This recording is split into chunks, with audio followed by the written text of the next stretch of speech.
Good afternoon. I'd like to call to order the Community Transit Board of Directors meeting for March 6th, 2025. The meeting is conducted hybrid format, both in person and remote, and is recorded and live streamed. I'd like to ask Rachel, our board clerk, to call roll, please.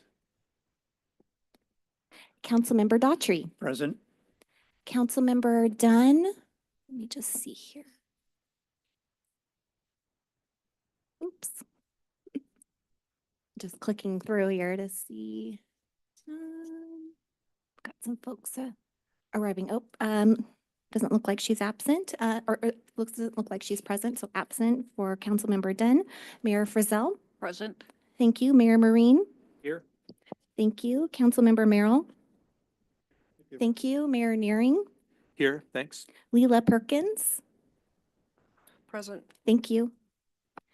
Councilmember Peterson. Not in attendance. Mayor Roberts. I'm here. Thank you. Thank you. Councilmember Schweddy. Thank you. Chair, we do have a quorum of board members. For our board alternates, we have Councilmember Mike Gallagher in the audience and Councilmember Payne online. And that concludes roll. Okay, thank you. All right, that leads us on to public comment. Is there anybody signed up to make public comments? There's no one signed up. All right. We'll go then to each speaker has 3 minutes to provide comments. We'll start with in-room comments. Is there anyone in the audience that'd like to make a public comment for the agency today? Going once, going twice. Nobody in the audience. So we'll go to remote comments. Is there anyone online who'd like to make or provide comments? And we use the raise hand function, and I won't get into the *9 and *3 if there's no one there that wants to do that. Okay, on to presentations. Employee Service Awards. CEO Elgin Fritz is going to handle that. Thank you. Great, thank you.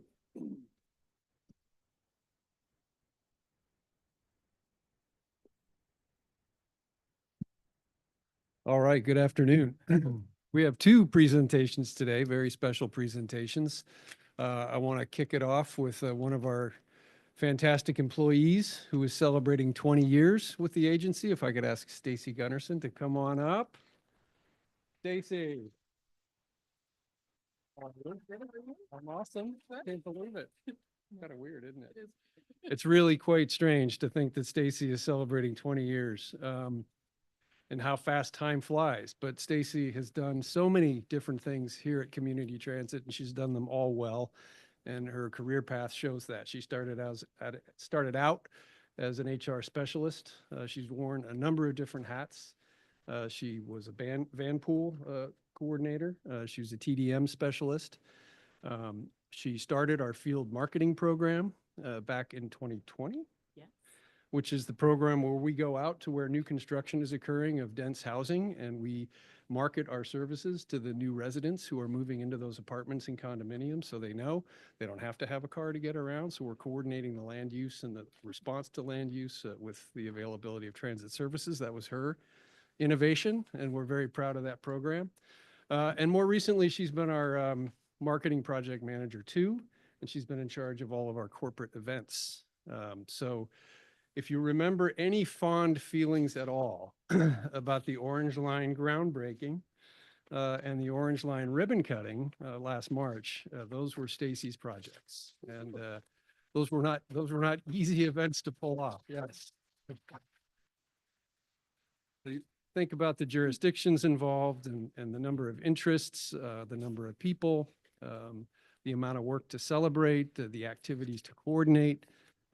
Stacy is truly a 3-ring circus aficionado and conductor, and pulled it off amazingly. So we're super proud of her.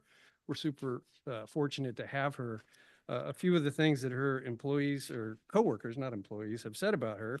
One, Stacy is one of those rare people who always puts others first. She's the first person to reach out if someone's sick, if someone's family member is hurting, or if there's anything that requires a kind gesture. She's always there. I'll never forget when we had a family member of mine pass away, and Stacy took it upon herself to organize a group gift, not just an indoor flower, but a beautiful outdoor flowering plant for our backyard. Every time I look at it, I think of her. It's a reminder of how she pays attention, how she knows what is meaningful, and how she wraps care around everyone in her life. And a second comment, I value her leadership, attention to detail, calm demeanor, and quality work. I am always in awe of her kindness, competence, and efficiency. Stacy is my role model. She is one of the best teachers here at CT. I'm amazed at how she keeps everything so organized. She has this incredible ability to notice what others need, whether it's a thoughtful care package, a small note of encouragement, or simply lending a listening ear. My favorite story, aside from the orange line, is back, I think, in June or July of 2021. Things were dark and morale wasn't so great and people were down and we needed a little boost. And I thought, can we pull off an event in the middle of COVID? And Stacy and her team and her coworkers got to work and we pulled off the groundbreaking for the shop expansion out off the back end of the maintenance building out there at Hardison campus. And that kicked off a great surge of momentum and all the projects that we've delivered since. So anyway, I want to thank you, Stacy, for your amazing work. I didn't note, and I probably should, that outside of work, she's married to her high school sweetheart, Corey, who I assume is over there. Yeah. They have 2 high school kids. They're a sporting family. She loves spending time on the sidelines, cheering on the kids in football, basketball, and track. She lives in an old farmhouse in Snohomish, Washington, and enjoys working out in the yard. Congratulations. Thank you.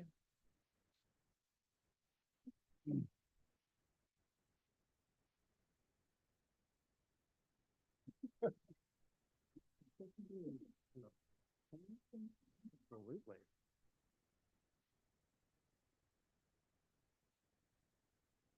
You want to say a word or two?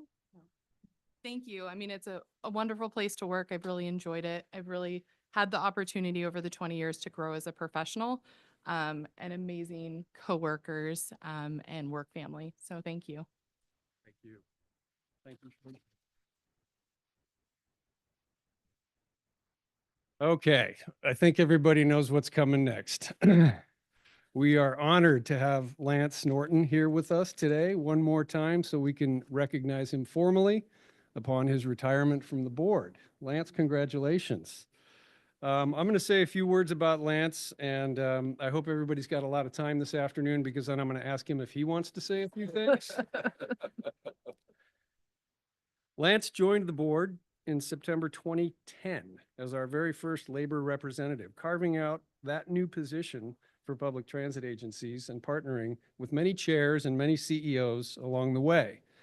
For 15 years, he has served with dedication and a steadfast commitment to our mission with a passion that stems from his career in public transit.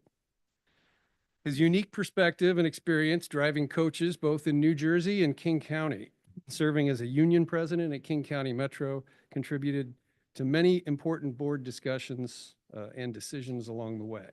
From day one, he's been a champion for employees, advocating for their well-being, reminding us that the success of any organization is rooted in the strength of its people.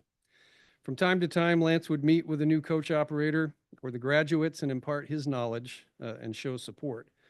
One of the qualities we've come to appreciate most about Lance is his ability to ask thoughtful, insightful, and sometimes challenging questions of staff and the board as part of his role. But he always has the interests of this agency at heart, and he's always here to help make us better. Around the dais, he's never shied away from meaningful discussions, ensuring that we remain accountable, strategic, and forward-thinking.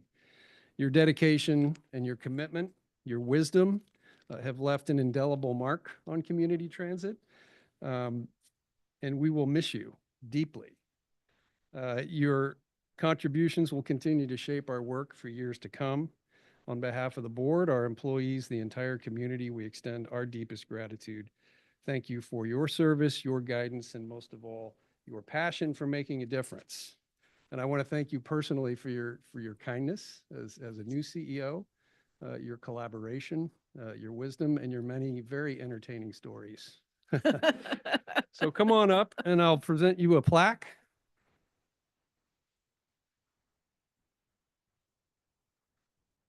It says here, It says Lance E. Norton, Community Transit Board of Directors, 2010 to 2025, in appreciation of your 15 years of dedicated service to the agency and community. Congratulations on your well-deserved retirement.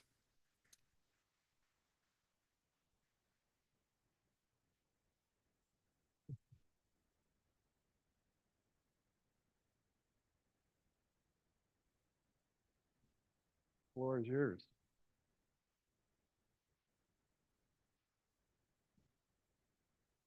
What time did we shut the lights out? Thank you, Rick. To each member of the board, I was blessed to work with this group. It's just, and while I'm here for this brief time to include people, I just don't want to forget to say to the staff here how wonderful you are in so many ways, that you really like each other. And it shows in the performance of your job duties and all of that. And it's sometimes rare that we see a group that knows each other, likes each other, and works so well together. And I didn't want to forget to acknowledge that. I've always been so impressed with community transit and the people that work here and serve on the board. I look back and I think to myself, where the hell did all the time go? I mean, but back in the days of Emmett Heath and before Emmett, Joyce Eleanor, and now Rick. And I know that this board and the employees have the highest respect for this man. I know you do, and we are blessed to have him, as well as the members of this board. I think as the years go by, and I got to tell you, I sat down yesterday.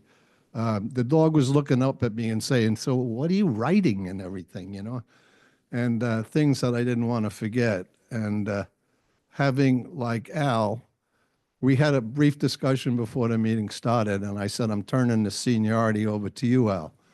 And he said, and he looked at me and I said, "Because you're now the senior man."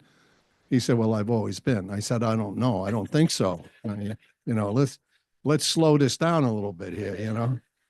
And so we actually are 1 month apart, and he is the senior man. But I had, I had written down some notes, and maybe it's overdone, I guess, to some extent, but going back so many years, started out in New Jersey after I got out of the service, and I got a quick story to tell you about why I got to buses. I started out driving a semi, tractor trailer in Jersey, and in the morning on this one trip, and it was in the summer, and I was loaded with 50 pounds of flour on a 40-foot trailer. And in the morning, getting through into the Newark Terminal Market, you had to go under a Erie-Lackawanna Railroad overpass. And that was fine in the morning. And all day in those days, you know, you had to empty that trailer before this warehouse would close. And there were warehouses all over the place. Anyhow, long story short, we got it unloaded. And the helper that they gave me that day came over to me and he said, "Lance," he said, "it is so hot." He said, "So-and-so over there, he's going to go and get a couple beers. He wants me to see if I can go and bring something back for you," because I always stayed with the truck. And I said, "Sure." And I gave him the money. And anyhow, he came back and we sat there and knocked off that six-pack. And on the way out, driving through that same Erie-Lackawanna overpass, can you guess what happened? I know a lot of you in this room can. Well, what happened was, because going in all that weight pushed the trailer down, leaving then 8.5 hours later, it had magically risen up. And when we hit that overpass, it ripped about 8 feet from the top of the trailer back. And the tractor was sitting straight up like that. And I had to call a wrecker and pull it out. And when I got back to the outfit that at that time I was working for, I had written in my resignation. A friend of mine then found out about the story and saw me and said, "Hey, nice going, Crash." Because, you know, you were at the mercy of that. And I thanked him and everything. And he said, "Hey, by the way, what are you doing now?" I said, "I'm looking for a job." But he said, "Come on, go down to unemployment." I said, "No." I said, "I got out of the service. I did my time. You guys are either threatening to run up to Canada in case you got the draft notice." I said, "But, you know, no, I'm not." He said, "Come on, Lance, we got a job for you down in the largest bus company in the state of New Jersey was Public Service Coordinated Transport. And in the state, there were 7 locals all working under the same labor agreement. So no matter where you were in the small state of New Jersey compared to, the population was high. And so the same contract went to 7 different locals throughout the state. And what they did in South Jersey, you'd look in the contract, no, Lance, here's the writing. I said, "No, it's the same thing." "Well, no, it's really not." And that's how we grew up.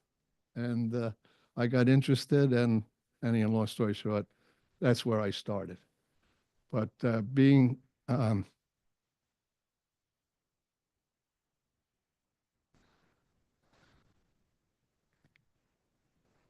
I think of my wife and how fortunate I was.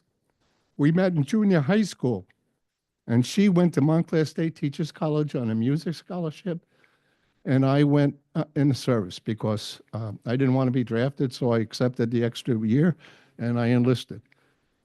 And so after dating in junior high school, when I came home, I called her, and I said, "Carol, guess who's home?" She said, "I heard." And anyhow, we picked up from there.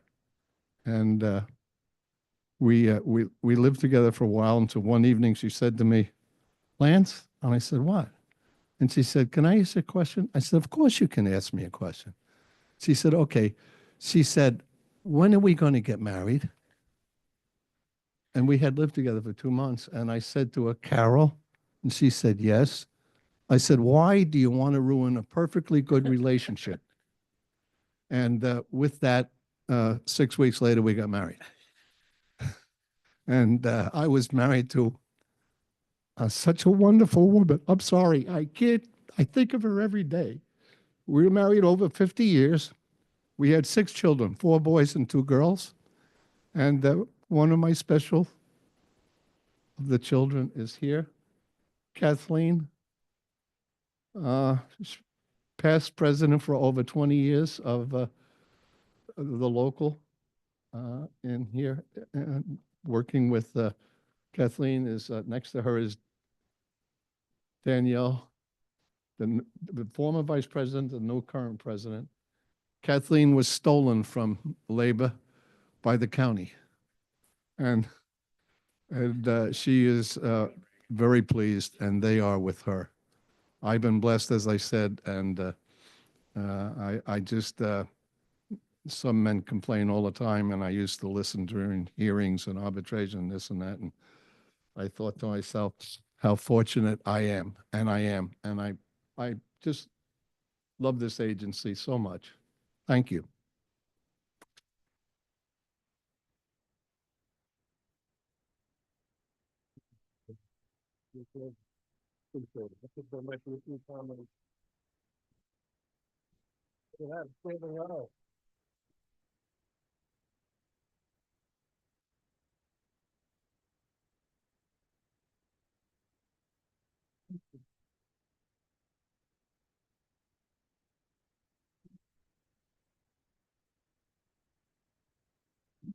Well, we'll have comments later from, oh, yes, he's going to be leaving. Okay. Yeah, let's just kind of shift gears here a little bit. And if the board would like to make some comments now, tell some bad stories on Lance, this would be the time to do it. We'll keep it brief, but does anybody have anything they'd like to say? Joe Marie? Yeah, I was on the board when I guess a few of us were less than thrilled that we were going to have a labor representative on the board and a non-voting member, but nonetheless. And then Lance came in and it's just been a pleasure. It's been an absolute pleasure having you on the board. I know I had a stint there where I wasn't around and you were probably getting away with even more stories. But yeah, it's been just a pleasure. You're a gentleman and we love your stories. We love your history, your experience. And so we couldn't have been more wrong. You were awesome. Yeah. Mayor Nerick? Yeah, Lance, I've been on the board for the entire time. Lance has, and I remember when he came on in September of 2010, and it's just been nothing but a pleasure, Lance. You're a really inspiration. Your authenticity and passion for not just transit in this agency, but for life really, and for your family and for the county is just something I've always looked up to. And I have so much respect for Lance Norton, and you'll be greatly missed. I hope we can keep in touch, but you've just been a real treat to be around all these years. Thank you. Mayor Frizell? Lance, I haven't gotten to know you too well over the last 3 years. Things have been fairly calm, but I've always been impressed with how you've taken care of our union, how you've advocated from the dais for the people that you represent.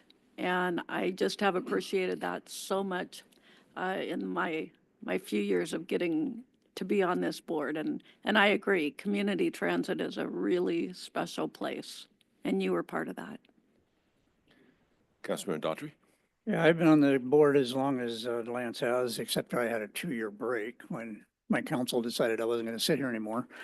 Lance, I told you before, we're going to miss you. I'm going to miss you. Everybody said all the same things that, you know, your stories are great.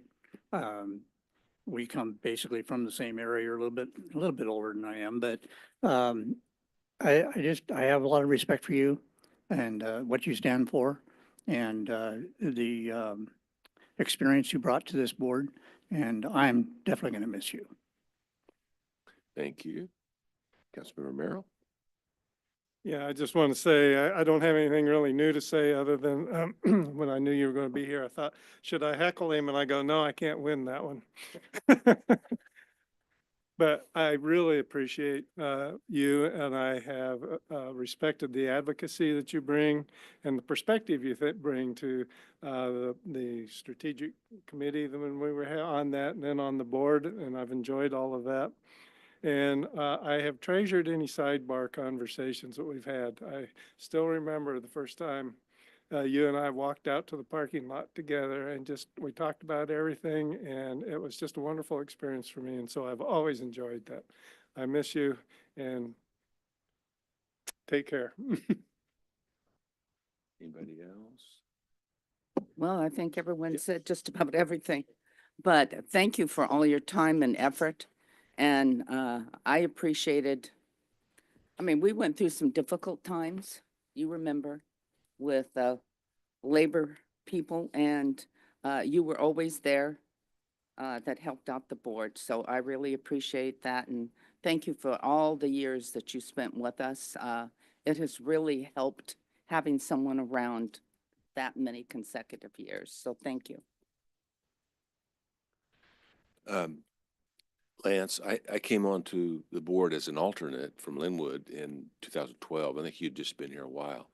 And I was kind of amazed that, I was a little intimidated by you, to be real honest with you. You were really, your questions were penetrating, and you weren't afraid to ask anything that if you felt that it needed to be asked. Now, and actually, we were sort of neighbors in Linwood. Now we're sort of neighbors in Stanwood. It's kind of funny how it works, but I've just watched you over the years, and you remind me, and I'm sorry I can't remember his name, but the judge that's on, one of the judges on TV, and I think he's from Rhode Island or New Jersey, and I'm always, if I remember correctly, was Wasn't your dad a judge? Your father a judge, yeah. And what I'm impressed about with him, and I think it's true with you, is there's a soft side. And we've seen that. And your your trophies really are your family and what you've accomplished in life. You had a good marriage, and you're continuing to love on your family and do good. So we're going to miss you immensely. Thank you for your service, and let's have coffee in Stanwood sometime. Okay, thank you. All right. Okay, we'll move on to Title VI program. Matthew Muller, are you going to come up and? Oh, do we have? No, we Oh, don't. okay. My mistake. Okay. My All mistake. right. That's I'm a good. rookie. I'm a rookie up I here. don't So, want to talk yeah, right okay. Yeah. All of that. Okay. Matthew Muller, thank you. And you're going to give us a presentation on Title VI. Yes, thank you. Matt Muller, Director of Planning. Okay, so as a reminder, Title VI prohibits the discrimination in the distribution of services on the grounds of race, color, or national origin. And so one of the things that Community Transit attests to in its master agreement with FTA is equitable distribution of our services pursuant to Title VI.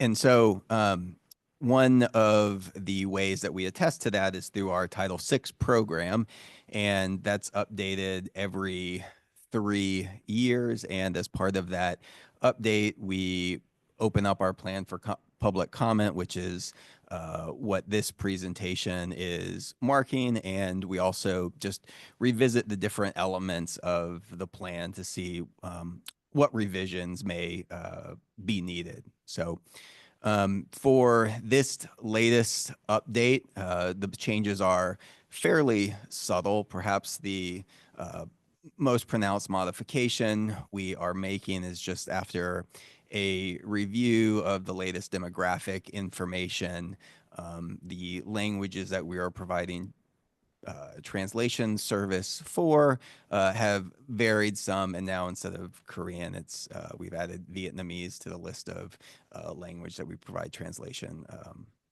services for some of our material too.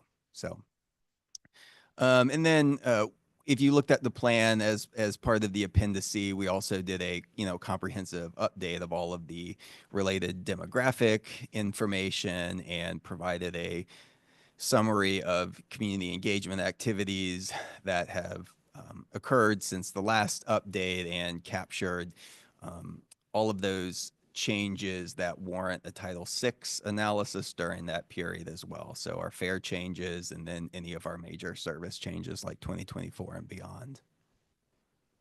So right now we're commencing on step 2 of the process, where we'll have a 30-day public comment period to gather feedback on our plan.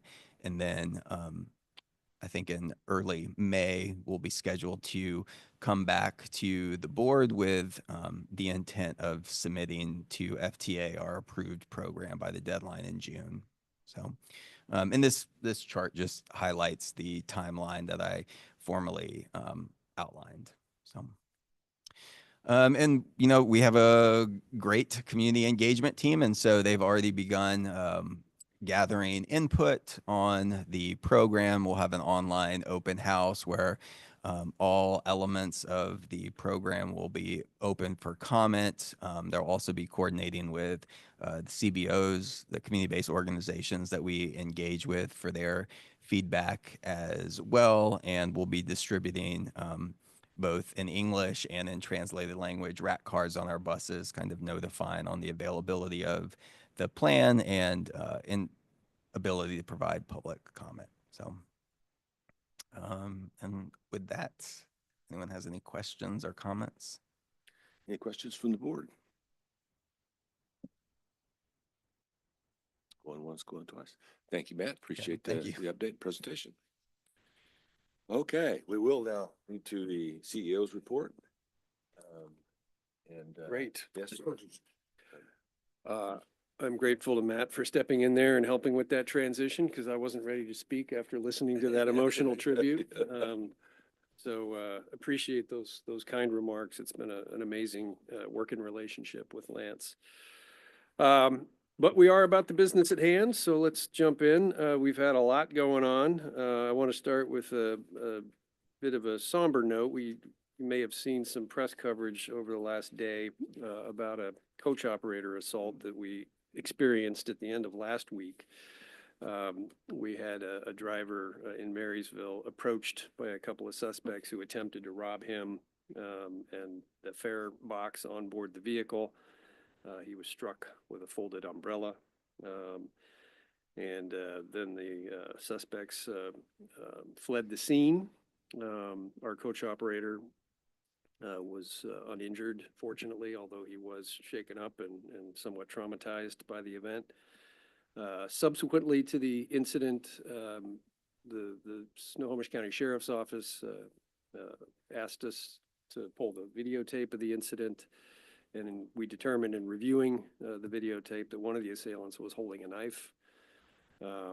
And it really sort of, it was not something that was noticed by the driver at the time, but it points out how serious it was and how lucky we are that the situation de-escalated quickly.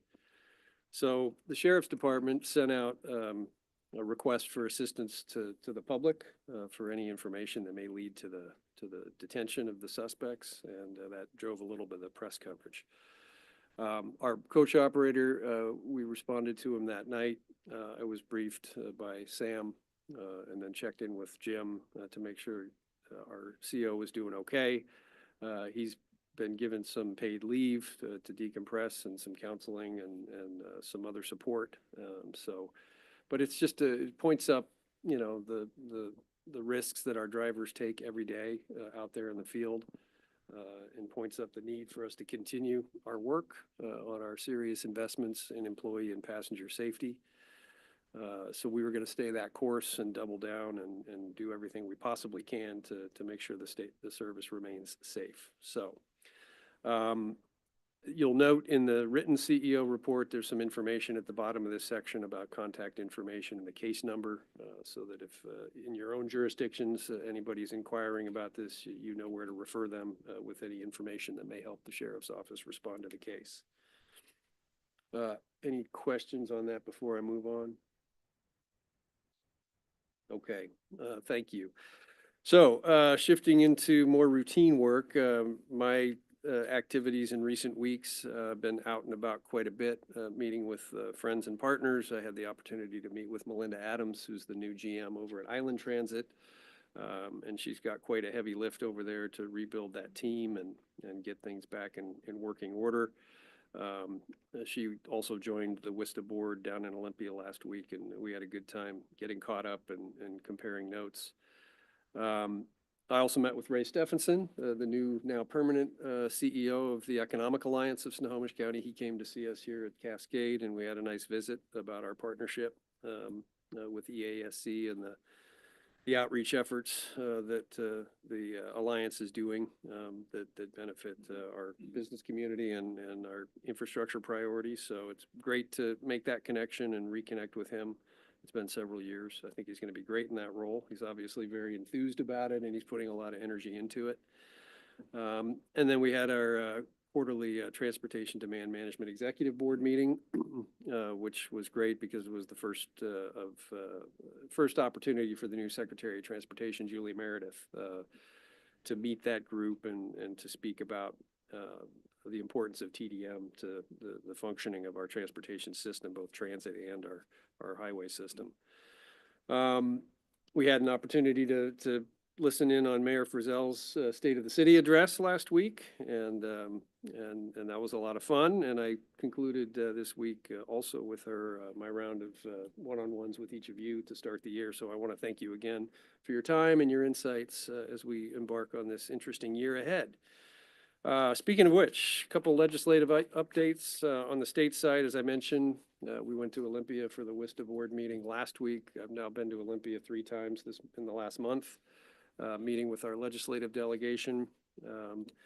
Also was invited by Senator Leas to present to the Senate Transportation Committee what we are doing to invest in safety and security, along with my colleague Michelle Allison from King County Metro. So we presented to the county, or to the, to the Transportation Committee, our respective priorities and what we're working on, how it's going, and help the committee understand what some of the industry responses are to the safety issues out there in the field. So that was well received by the committee. You know, if we weren't in a year where or in a biennium where the state budget is so challenged, I think the committee would be thinking in terms of how they might be able to support the industry as we make these kinds of investments. But we'll continue that discussion over the next couple of years. Got a chance to meet with Representative Donahue, Senator King from Yakima. He was very gracious, Senator Lovick, and of course Senator Leas, both at the committee and one-on-one. Deb joined me for the WISTA board meeting, and we had quite a discussion about the state budget and its implications for the transit programs. There's potential for the multimodal account to be affected by the shortfall. The state revenue forecast is going to be updated here in the next couple of weeks, and then we expect the committee chairs in the House and the Senate to produce draft budgets for their committee's respective considerations. So at that point, somewhere around mid-March, we'll see whether there's any implications there for our programs. The industry is coordinating very closely on this, so if there do need to be some changes considered to the various transit programs, we're going to work together on a collaborative basis to help the committees work through that. So a lot of communication going on, and it's very constructive. People are very focused on the seriousness of the situation and working together to manage it. At the federal level, it's a little different. As I reported last month, many of the directives we've heard about from the new administration may impact us, although it's not clear yet how. We've not received any specific guidance from FTA about what we should be doing differently or the same, although we have initiated with FTA our triennial review. So every 3 years, we go through a triennial review to reestablish our eligibility for federal funding in general and make sure that we're complying with all federal statutes and requirements. So that process is underway, and it'll play out over the next 3 months. So far, it looks like any other triennial review. But we'll learn a lot in that process.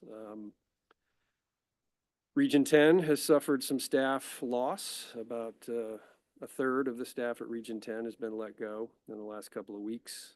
So naturally, we have some concerns about how that may slow down much of the work that the transit agencies in the region do.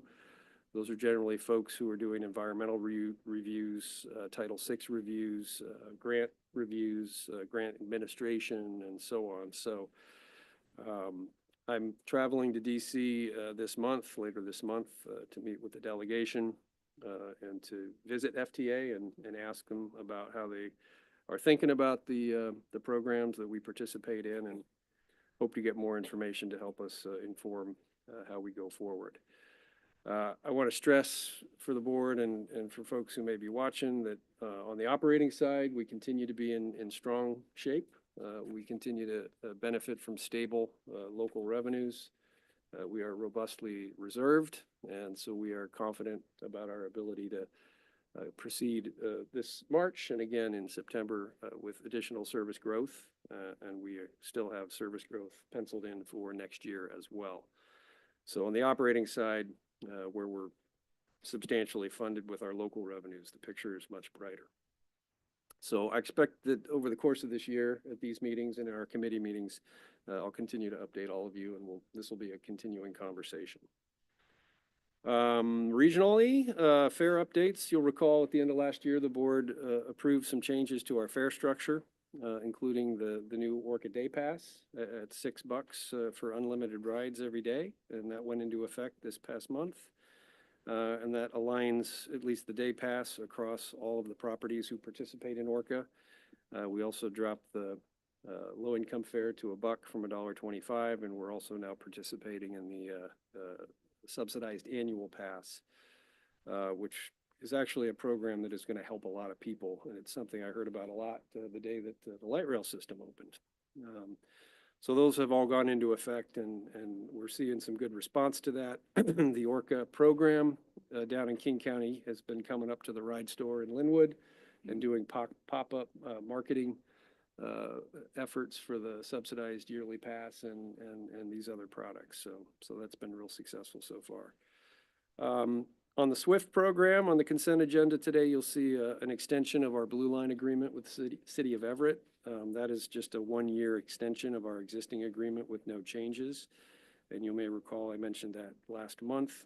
We'll be spending this year working with the city of Everett to review the agreement and determine whether any modifications or refinements are appropriate, given that we've been in that agreement for 17 years.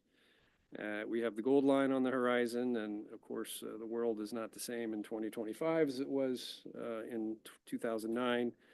So it's good to look under the hood and see if that needs any updates. Melissa will be leading that with Mike Schmieder over at Everett Transit. Speaking of the gold line, we are working with the city of Everett as well, and the other jurisdictions in the corridor on a coordinated approach to phase 2 of the outreach program. We expect to brief the board on the alternatives and propose a preferred configuration later in the spring, after which we will go back out to the public for the next round of public engagement. So lots of work going on behind the scenes to prepare for that. For awareness, we have some new resources on our website that are available for riders, how-to guides for each of our online tools, including planning trips, finding my bus, and maps and schedules. So that's a cool new upgrade to our website you might want to take a look at. And with that, Mr. Chair, that concludes my report. Okay, thank you, Rick. Appreciate it. That leads us on to committee reports. Item 6 on our agenda. I have the executive committee report. The executive committee met on February 20th. Mayor Frizzell, Councilmember Daughtry, Councilmember Merrill, and I attended. The CEO report, it was just shared, was provided. And the next committee meeting is scheduled for March 20 at 11:30 a.m. And now for the Finance, Performance, and Oversight Committee, Mayor Frizzell. Yes, the Finance, Performance, and Oversight Committee met on Thursday, February 20th in a Zoom format. Board members Kim Daughtry and I attended. Consent items, the committee reviewed and recommended one item to the consent agenda. I'm going to change that to 2 items. Number 1 was approval of the January 2025 monthly expenditures and payroll vouchers will be items 7B through H on the consent agenda, and amendment number 2 to Community Transit / City of Everett ILA for cooperative provision of transit services. Also under consent items, the committee reviewed and recommended one line to the action agenda. You'll see resolution number 3-25, the drug and alcohol policy. Reports presented were the proposed biennial budget process. Sarah Gillis, senior analyst for budgeting, presented the proposed biennial budget process. Biennial budget process improves efficiency while providing longer strategic direction. The committee received a full briefing and were very supportive of the proposal. Sales tax report for January 2025, unaudited. In January of 2025, Community Transit collected approximately $16.5 million in sales tax revenue, approximately $331,000 less than budgeted. Copy of this report is included in your packet. Diesel fuel update and report for January 2025. The average cost year-to-date through January 2025 was $2.90 per gallon, while the average cost per gallon budgeted for 2025 was $4. This resulted in a favorable variance of $1.10 per gallon year-to-date through January. The next committee meeting is scheduled for 2 o'clock on Thursday, March 20th, 2025 via Zoom. Thank you, Mayor Frizzell. And that's the next item. The next committee is Strategic Alignment and Capital Commitment Development Committee. Councilmember Merrill. Hey, the Strategic Alignment and Capital Development Committee meeting was held remotely over Zoom on February 19th at 2 o'clock. Meeting was attended by myself, Councilmember Dunn, and Councilmember Schweddy. The committee received 2 informational updates. The first was the 2025-2028 Title VI program update that we just heard earlier from Mr. Mueller. And the next was the March 2025 service change updates, also presented by Mr. Mueller. The March service change adds 15,000 hours of service. The goal is to make it easier to ride, expand coverage, and increase service reliability and efficiency.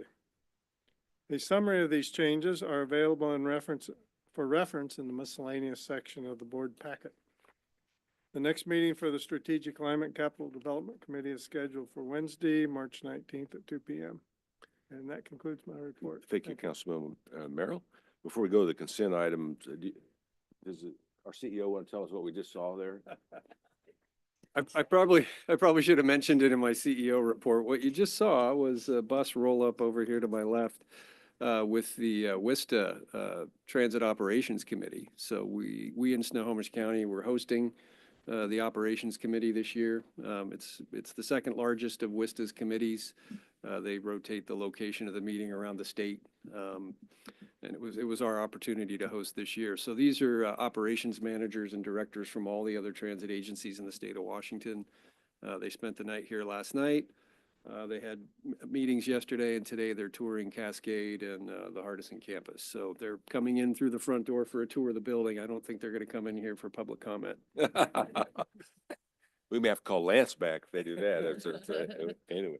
So, okay, thank you, Rick. Appreciate that. On to consent calendar here is consent items. Is there any board member that would like to remove any item that's on the consent agenda? Not, I would entertain a motion. I'll move approval of consent items. I'll second that. Okay, it's been moved by Mayor Marine and seconded by Mayor Naring. All those in favor of approving the consent agenda as published here, please signify by saying aye. Aye. Those opposed? Passes unanimously. Thank you. All right, on to our one action item, resolution number 03-25, adopt the revised drug and alcohol policy. Inju Greenhouse is going to come tell us all about it. Thank you, Inju. Good afternoon. Inju Greenhouse, Chief People and Financial Officer here. I am actually here today with Tina Gazinski. She's our program manager. She manages both drug and alcohol program and our employee well-being program and many others in her spare time. So she's going to tell us all about the update related to drug and alcohol policy that we're trying to keep up with changes coming up from state level and keeping updated routinely as needed. Tina. I'm here to talk a little bit about the drug and alcohol policy. Mostly what this is our routine. Just making sure it's on. Had it on. Okay. Making sure we had routine updates that needed to happen, as well as a few other more substantive changes. So the last time this was brought to the board was in January of 22. So it's about time we got back to it. What happened in the meantime is the Department of Transportation published a final rule in 2023 that allowed for oral fluid drug testing.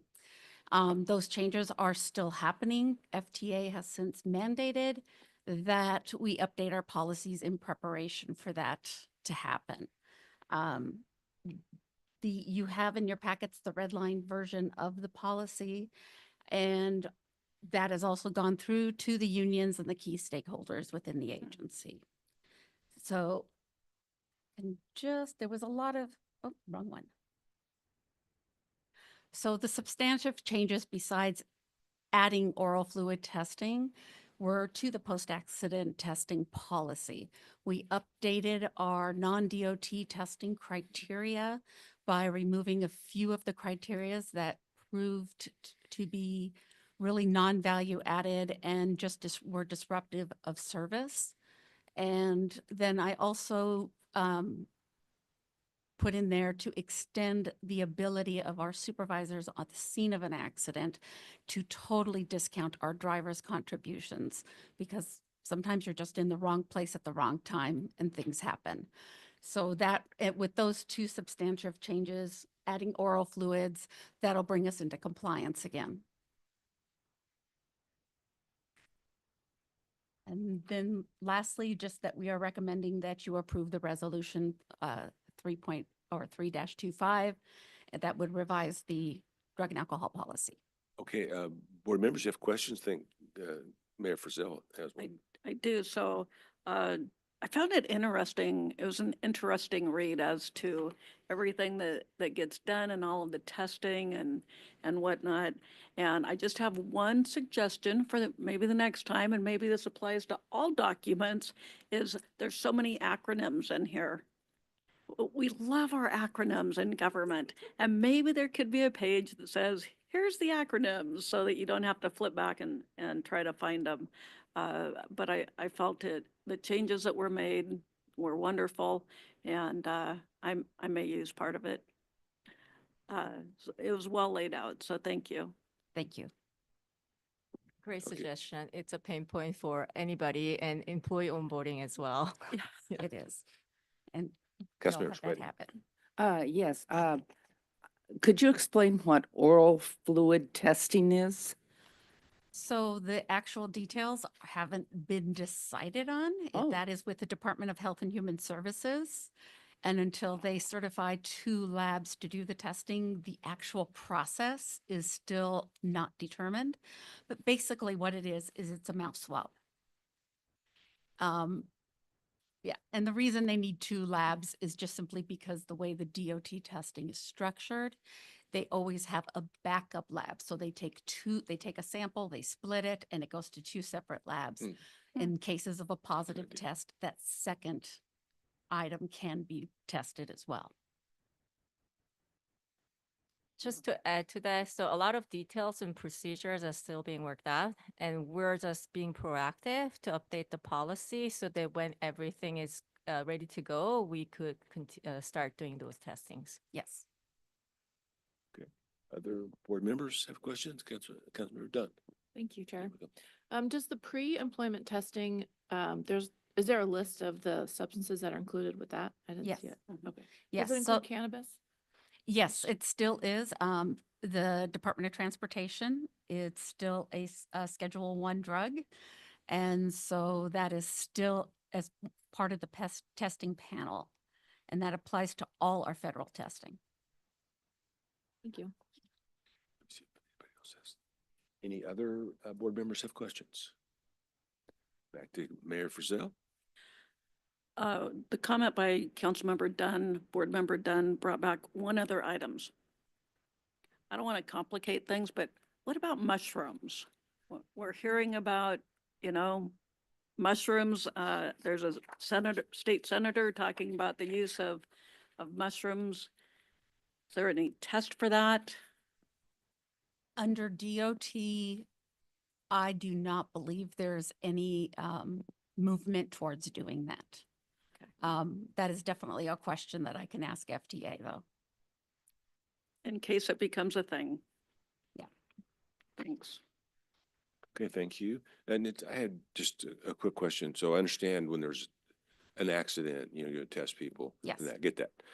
For new employees, back to Councilmember Dunn's question, how does that work? I mean, somebody comes in and applies for a job. I mean, when are they tested?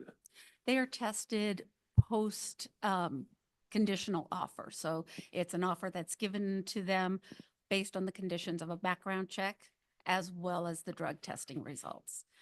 DOT requires that we have negative drug test results received before anybody can start in the work. And when you have 2 tests that you mentioned earlier that go to 2 different labs, do they actually analyze both of those, or do they wait until one doesn't Yes. work? They wait. So it's one test and they split the sample. And then a part of it goes to this secondary lab and it just sits there until the donor, if the test comes back Positive? positive, then Then the you- donor can request a test of that Perfect. split. Okay, got it. Thank you. Yes. Appreciate you explaining that. Mhm. Okay, Councilmember Merrill?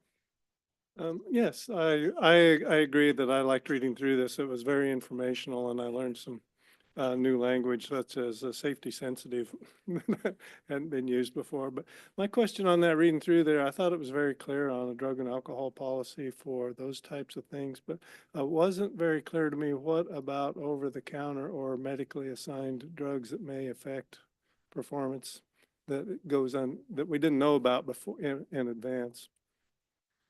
So there is a portion of the policy that deals with over-the-counter and prescription drugs.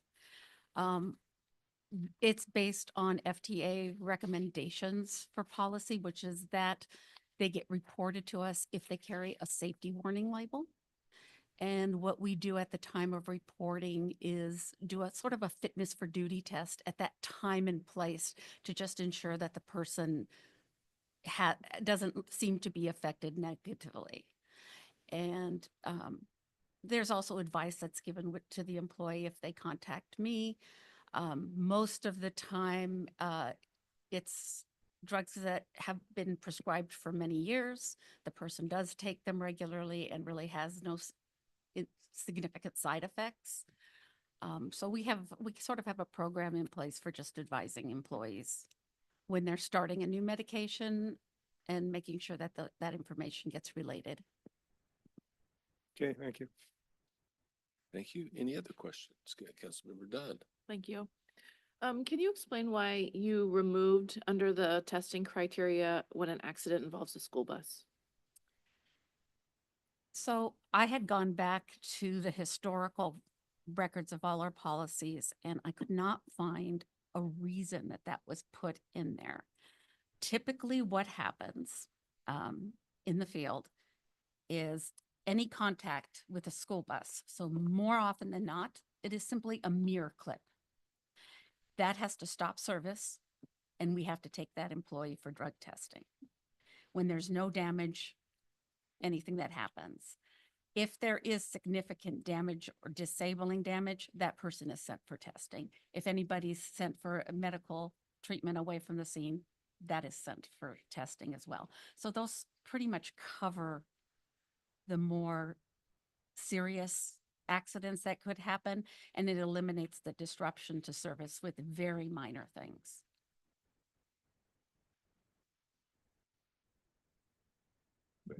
Yeah, you want a motion?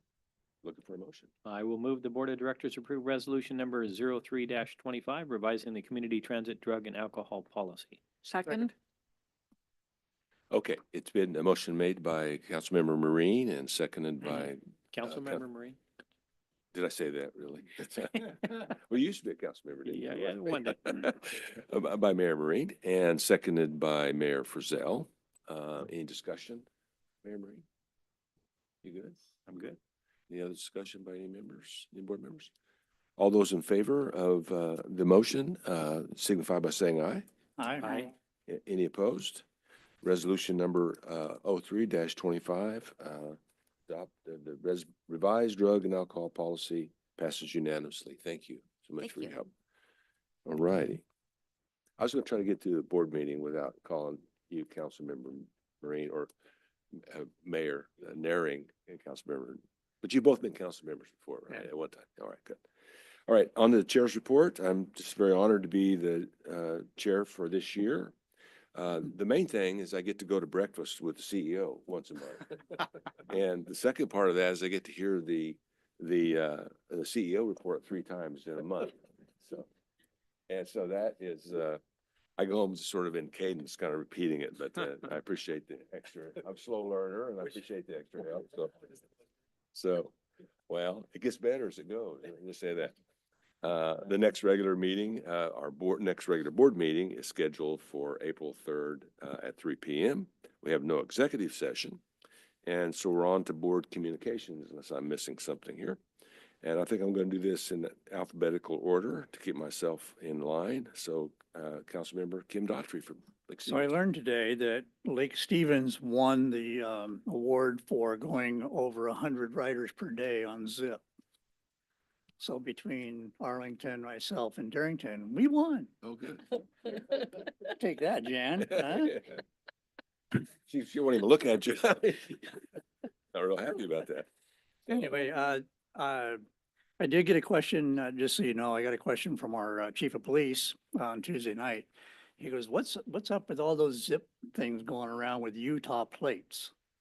So he was all upset about that. And I said, well, they're exempt anyway. What difference does it make?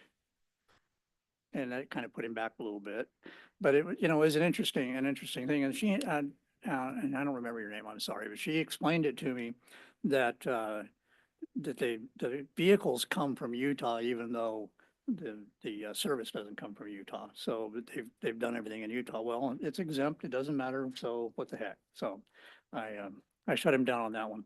That's the first time I've ever been able to shut the police chief down. So anyway, that's all I have. Okay. Councilmember Megan Dunn? Thank you, Chair. I just wanted to note we had our PSRC Growth Management Board, serving on that with Mayor Marine. And there was a presentation on household travel survey. It was and it showed that, people have returned to, in-person work to about pre-pandemic levels, compared to the rest of the region. Snohomish County and Metro Snohomish area was, about the same as pre-pandemic. So about 70% of people are back to work in person. So that was interesting. Yeah, it's amazing. Good, thank you. Mayor Frizzell? I'm excited to say that after all this time, I finally took a ride on a zip car. It wasn't quite successful to get me from City Hall to the transit center, but on the way back, it was just fine. I discussed some of the difficulties with our CEO, and he says, well, why aren't you using the app? And I said, because I can't remember my Google password. But this morning around 5 o'clock, I fixed all that, and I'm happy to say that I am now the proud recipient of a Zip app, and I will be using it. It was wonderful, and it worked really well to get me to there without having to manage our overcrowded parking garage. Thank you. Mayor Frizzell, it's 1 block from your City Hall. Did you actually take it one for one? Well, so I'm so glad you mentioned that. It's a little more than a block, but I had a council meeting. I had to be down at Sound Transit. They're in the middle of interviewing for their CEO, and I knew that my meeting was going to run till 5.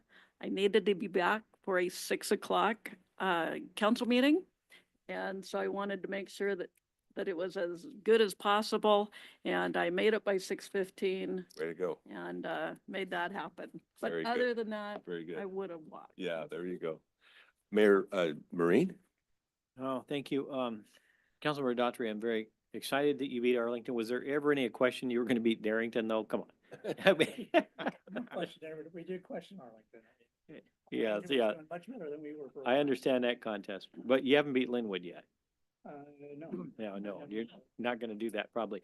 And Councilmember Dunn, it's good to see you here. It's nice to have our county council members in person when you're able to make that. So we appreciate seeing you here as well. And other than that, I think that's all I've got. Yeah. Councilmember Merrill? Nothing for me today. Thank you. Okay. Mayor Marine, or Mayor Naring, sorry. Thank you, Chair. Thanks, Rick, for the update on the coach operator who was involved in that very difficult incident. And of course, all of our hearts go out to him. It was a him, right? Yeah. And it just underscores the need to continue to be vigilant in that area. So thank you for that. And just great to see that you all of us honored Lance today too for his great service. So That's thanks. good. Thank you. Labor Representative Leela Perkins. Thank you. Nothing at this time. Okay, thank you, Leela. All right, let me see. Councilmember Jan Sweaty. I'm good. Everything's so bad out there. I don't even want to start. I'd be here. Yeah. Okay, Jan, thank you. Appreciate it. So let me see, board alternates. Let me see, we have, let's start online here. We've got Councilmember Susan Payne from Edmonds. Nothing for me. Thank you. Nothing from you today. And how about, let me see, Mike Gallagher. Anything going on? Okay. Yoko. Oh, yeah, and Mayor Matsumoto, right. Just didn't see you up there. I'm sorry. There you are. Well, that's because I was listening in as a public until just a few minutes ago, apparently. No, I have nothing to add. I'm glad that the zip car is working well in Linwood. I just would like to see it come a little further down south. Thank you. Yeah. All right. Thank you. I'll just make a note that I did discover that I am 2 blocks outside of the service area, so. Ah. Well. Okay. I think that is it for comments. Is there any other business for the good of the order of the agency today? Anything they would like to say? Or not from staff, not from board members? We will adjourn in at 4:05. Thank you. Busy peasy. Come on down. Yeah.